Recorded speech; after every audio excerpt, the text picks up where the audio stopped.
बात करेंगे एक ऐसी खबर की जो भारत की कूटनीतिक ताकत और आतंकवाद के खिलाफ उसकी बुलंद आवाज को दिखाती है।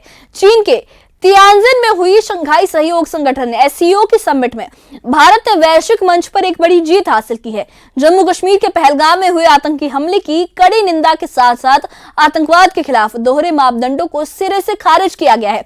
इस खास रिपोर्ट में हम आपको दिखाएंगे कि कैसे भारत ने न सिर्फ पहलगाम हमले को वैश्विक पटल पर उठाया है बल्कि आतंकवाद के खिलाफ एकजुटता को और मजबूत करने का रास्ता भी दिखाया है। एससीओ के इस मंच पर भारत की पहल एक पृथ्वी, एक परिवार और एक भविष्य की गूंज साफ सुनाई दी है।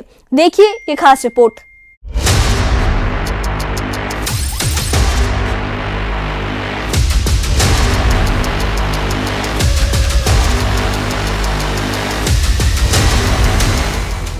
चीन के तियानजिन में आयोजित शंघाई सहयोग संगठन की समिट में भारत ने आतंकवाद के खिलाफ मजबूत आवाज बुलंद की। इस बैठक में 22 अप्रैल 2025 को जम्मू कश्मीर के पहलगाम में हुए आतंकी हमले की कड़ी निंदा की गई। साथ ही 11 मार्च को जाफर एक्सप्रेस और 21 मई को खुशदार में हुए हमलों को भी आतंकी करार देते हुए उनकी निंदा की गई।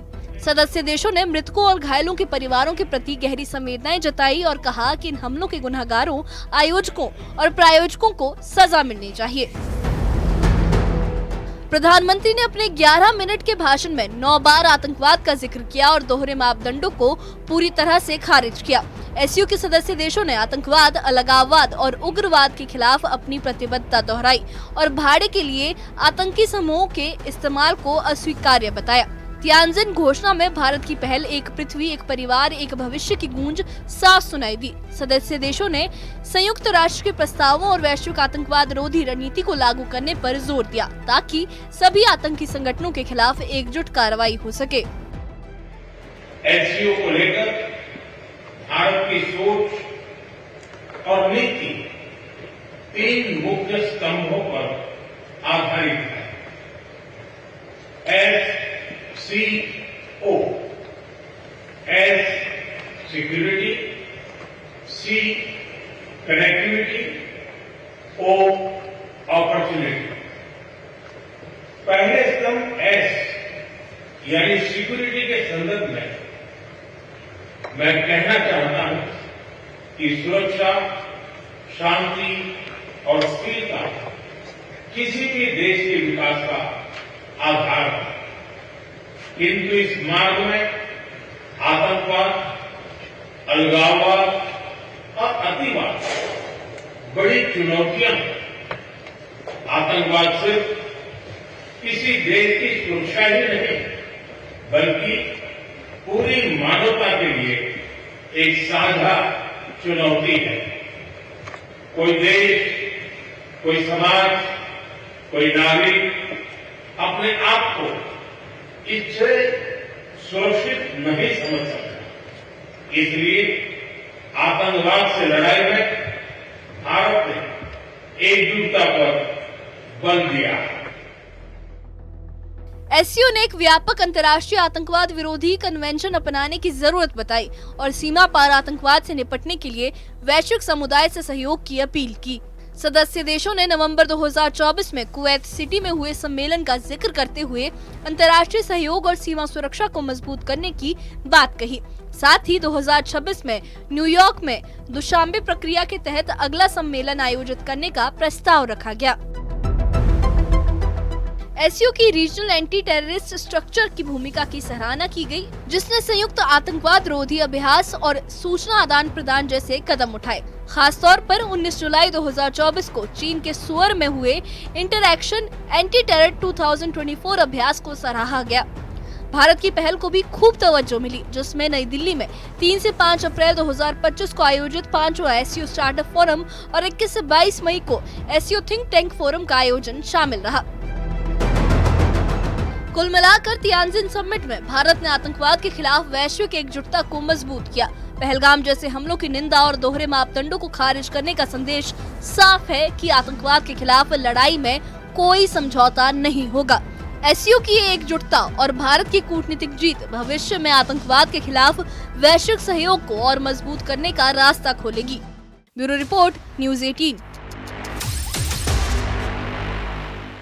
तियानजिन में हुई एससीओ समिट ने एक बार फिर ये साबित कर दिया कि भारत आतंकवाद के खिलाफ जंग में न सिर्फ अडिग है बल्कि वैश्विक मंच पर इस मुद्दे को पूरी ताकत से उठाने में भी सक्षम है। पहलगाम जैसे आतंकी हमलों की निंदा और दोहरे मापदंडों को खारिज करने का साफ संदेश दुनिया को दे दिया गया है कि आतंकवाद के खिलाफ कोई भी समझौता नहीं होगा। आपको बता दें कि इससे कुछ वक्त पहले भी इस समिट से पहले ये योजना बनाई गई थी कि पहलगाम हमले को इस लिस्ट में नहीं गिना जाएगा और जो जाफर एक्सप्रेस का जो हमला है उसे गिना जाएगा, लेकिन भारत ने उस पर हस्ताक्षर नहीं किए थे। रक्षा मंत्री राजनाथ सिंह ने इस पर हस्ताक्षर नहीं किए थे और अब भारत ने अपना जो स्टैंड है वो कायम रखा है कि पहलगाम हमले को अगर आतंकी हमले में इंक्लूड नहीं किया जाएगा तो वो उसके साथ, उस नीति के साथ नहीं चलेगा। एससीओ के सदस्य देशों ने न सिर्फ भारत की आवाज को सुना है बल्कि आतंकवाद, अलगाववाद और उग्रवाद के खिलाफ एकजुट होकर लड़ने की प्रतिबद्धता भी दोहराई है। तियानजिन घोषणा में भारत की पहल और रीजनल एंटी टेररिस्ट स्ट्रक्चर की कोशिशें भविष्य में इस लड़ाई को और मजबूत करेंगी। ये भारत की कूटनीतिक जीत न सिर्फ हमारे मुल्क की ताकत को दिखाती है बल्कि एक सुरक्षित और आतंक मुक्त दुनिया की उम्मीद भी जगाती है। इस बारे में आपकी क्या राय है, हमें कमेंट बॉक्स में अपनी राय जरूर बताइए और इससे जुड़े अपडेट्स के लिए और ऐसी ही खबरों के लिए हमारे चैनल के साथ बने रहिए।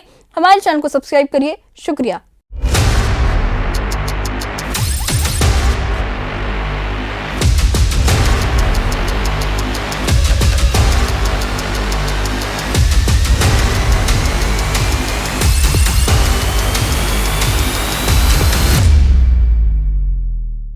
हमारे शानदार स्वागत और आतिथ्य सत्कार के लिए मैं राष्ट्रपति श्री का हार्दिक आभार व्यक्त करता हूं। आज उज्बेकिस्तान का इंडिपेंडेंस डे है। कल किर्गिस्तान का राष्ट्रीय दिवस था। इस अवसर पर मैं दोनों लीडर्स को बधाई और शुभकामनाएं देता हूं। एक्सेलेंसी, पिछले 24 वर्षों में एससीओ का पूरे यूरेशिया क्षेत्र की एक्सटेंडेड फैमिली को जोड़ने में बहुत महत्वपूर्ण योगदान रहा। भारत ने एक सक्रिय सदस्य के रूप में हमेशा कंस्ट्रक्टिव और सकारात्मक भूमिका निभाई है। एससीओ को लेकर भारत की सोच और नीति 3 मुख्य स्तंभों पर आधारित है। एससीओ, एस सिक्योरिटी, सी कनेक्टिविटी, ओ अपॉर्चुनिटी। पहले स्तंभ एस यानी सिक्योरिटी के संदर्भ में मैं कहना चाहता हूं कि सुरक्षा, शांति और स्थिरता किसी भी देश के विकास का आधार है, किंतु इस मार्ग में आतंकवाद, अलगाववाद और अतिवाद बड़ी चुनौतियां हैं। आतंकवाद सिर्फ किसी देश की सुरक्षा ही नहीं बल्कि पूरी मानवता के लिए एक साझा चुनौती है। कोई देश, कोई समाज, कोई नागरिक अपने आप को इससे सुरक्षित नहीं समझ सकता। इसलिए आतंकवाद से लड़ाई में भारत ने एकजुटता पर बल दिया। इसमें एससीओ रेट्स की बहुत महत्वपूर्ण भूमिका रही। इस वर्ष भारत ने जॉइंट इंफॉर्मेशन ऑपरेशन को लीड करते हुए अल कायदा और इससे जुड़े आतंकी संगठनों से लड़ने का इनिशिएटिव किया।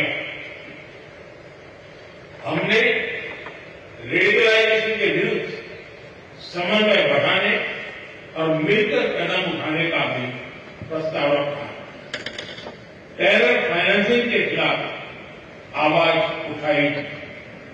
इसमें मेरे समर्थन के लिए मैं आभार व्यक्त करता हूं। एक्सेलेंसी, भारत पिछले 4 दशकों से निर्मम आतंकवाद का दंश झेल रहा है। कितनी ही माताओं ने अपने बच्चे खोए और कितने बच्चे अनाथ हो गए। हाल ही में हमने पहलगाम में टेररिज्म का बहुत ही घिनौना रूप देखा। इस दुख की घड़ी में जो मित्र देश हमारे साथ खड़े रहे, मैं उनका आभार व्यक्त करता हूं। यह हमला केवल भारत की अंतरात्मा पर भी आघात नहीं था, यह मानवता में विश्वास रखने वाले हर देश, हर व्यक्ति को खुली चुनौती थी। ऐसे में प्रश्न उठना स्वाभाविक है, क्या कुछ देशों द्वारा आतंकवाद का खुलेआम समर्थन हमें स्वीकार्य हो सकता है? एक्सेलेंसी, हमें स्पष्ट रूप से और एक स्वर में कहना होगा कि आतंकवाद पर कोई भी डबल स्टैंडर्ड स्वीकार्य नहीं होंगे। हमें मिलकर आतंकवाद का हर रंग में, हर रूप में विरोध करना होगा।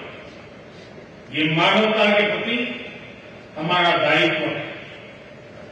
एक्सेलेंसी, अब मैं दूसरे स्तंभ सी यानी कनेक्टिविटी पर अपने विचार रखना चाहूंगा। भारत का हमेशा से मत रहा है कि मजबूत कनेक्टिविटी से केवल व्यापार ही नहीं बल्कि विश्वास और विकास के द्वार भी खुलते हैं। इसी सोच के साथ हम चाबहार पोर्ट और international north south transport corridor जैसे इनिशिएटिव पर काम कर रहे हैं। इनसे हम अफगानिस्तान और मध्य एशिया के साथ संपर्क बढ़ा सकते हैं। हमारा मानना है कि कनेक्टिविटी के हर प्रयास में संप्रभुता और क्षेत्रीय अखंडता का सम्मान होना चाहिए। यही एससीओ चार्टर के मूल सिद्धांतों में भी विदित है। Connectivity that bypasses sovereignty, losing trust and meaning. Excellency, तीसरा स्तंभ है ओ यानी opportunity. Opportunity for cooperation and reform. 2023 में भारत की अध्यक्षता के दौरान नई ऊर्जा और विचारों का संचार हुआ है। स्टार्टअप और innovation, traditional medicine, youth empowerment, digital inclusion और शेयर्ड बुद्धिस्ट हेरिटेज जैसे नए विषयों को अपने सहयोग में जोड़ा। हमारा प्रयास था कि एससीओ को सरकारों के परे भी ले जाए। सामान्य मानवी, यंग साइंटिस्ट, स्कॉलर्स और स्टार्टअप को भी आपस में जोड़े। हमारे पीपल टू पीपल टाइम को दृढ़ता देने के लिए मैं आज एक और सुझाव रखना चाहूंगा। एससीओ के अंतर्गत एक सिविलाइजेशन डायलॉग फोरम बनाया जाए। इससे हम अपनी प्राचीन सभ्यताओं, कला, साहित्य और परंपराओं को वैश्विक मंच पर साझा कर सकते हैं। एक्सेलेंसी, आज भारत रिफॉर्म, परफॉर्म, ट्रांसफॉर्म के मूल मंत्र पर आगे बढ़ रहा है। कोविड हो या वैश्विक आर्थिक अस्थिरता, हमने हर चुनौती को अवसर में बदलने का प्रयास किया है। हम लगातार वाइड रेंजिंग रिफॉर्म पर काम कर रहे हैं। इसे देश में विकास के साथ साथ अंतर्राष्ट्रीय सहयोग के लिए भी नए अवसर खुल रहे हैं। मैं आप सभी को भारत की विकास यात्रा से जुड़ने के लिए आमंत्रित करता हूं। एक्सेलेंसी, यह खुशी की बात है कि एससीओ भी समय के अनुरूप इवॉल्व हो रहा है। ऑर्गेनाइज्ड क्राइम, ड्रग ट्रैफिकिंग और साइबर सिक्योरिटी जैसे समकालीन चुनौतियों से निपटने के लिए 4 नए केंद्र बनाए जा रहे हैं। हम इस रिफॉर्म ओरिएंटेड माइंडसेट का स्वागत करते हैं। वैश्विक संस्थानों में रिफॉर्म के लिए एससीओ सदस्य आपसी सहयोग बढ़ा सकते हैं। संयुक्त राष्ट्र की 80वीं वर्षगांठ के अवसर पर हम एक मत होकर यूएन रिफॉर्म का आह्वान कर सकते हैं। ग्लोबल साउथ की आकांक्षाओं को आउटडेटेड फ्रेमवर्क में कैद रखना भावी पीढ़ियों के प्रति घोर अन्याय है। नई पीढ़ी के बहुरंगी सपनों को हम पुराने जमाने की ब्लैक एंड व्हाइट स्क्रीन पर नहीं दिखा सकते। स्क्रीन बदलनी ही होगी। एचसीओ मल्टीलेटरलिज्म और इंक्लूसिव वर्ल्ड ऑर्डर का मार्गदर्शक बन सकता है। मुझे खुशी है कि इस महत्वपूर्ण विषय पर आज एक स्टेटमेंट जारी किया जा रहा है। एक्सेलेंसी, हम सभी पार्टनर्स के साथ समन्वय और सहयोग के साथ आगे बढ़ रहे हैं। मैं एससीओ के अगले अध्यक्ष किर्गिस्तान के राष्ट्रपति और मेरे मित्र प्रेसिडेंट जपारोव को शुभकामनाएं देता हूं। बहुत बहुत धन्यवाद।